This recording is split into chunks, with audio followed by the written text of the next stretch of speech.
আসসালামাইকুম রহমতুল্লাহ। এখন হচ্ছে বর্তমানে ভাইরাল ফিভারের সিজন চলতেছে।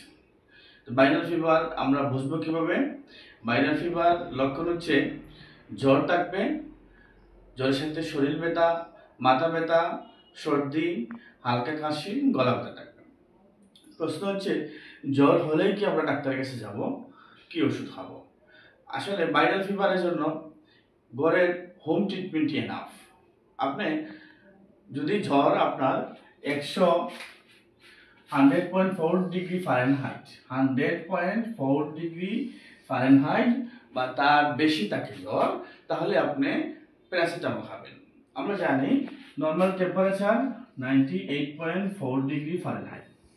98.4 ডিগ্রি ফারেনহাইট থেকে 100.4 ডিগ্রি ফারেনহাইট এর ভিতরে যদি থাকে তাহলে আমরা ওষুধ খাবো না। যদি 100.4 ডিগ্রি ফারেনহাইট এর উপরে যায় তাহলে আমরা জ্বরের ওষুধ খাবো। প্যারাসিটামল অ্যাডাল্ট হলে একটা করে 3 বেলা, আর যদি বাচ্চা হয়ে থাকে তাহলে হচ্ছে ডাক্তারের পরামর্শ অনুযায়ী।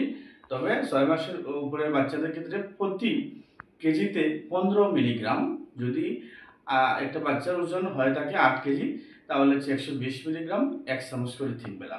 যদি বাচ্চার ওজন হয়ে থাকে 12 কেজি তাহলে 1.5 চামচ করে 3 বেলা। প্রশ্ন হচ্ছে তাহলে আমরা কদিন অপেক্ষা করব? যদি 3 দিনের ভিতরে জ্বর না কমে তাহলে অবশ্যই আমরা নিকটস্থ ডাক্তারের সাথে যোগাযোগ করব। সবাই ভালো থাকেন। আল্লাহ হাফেজ।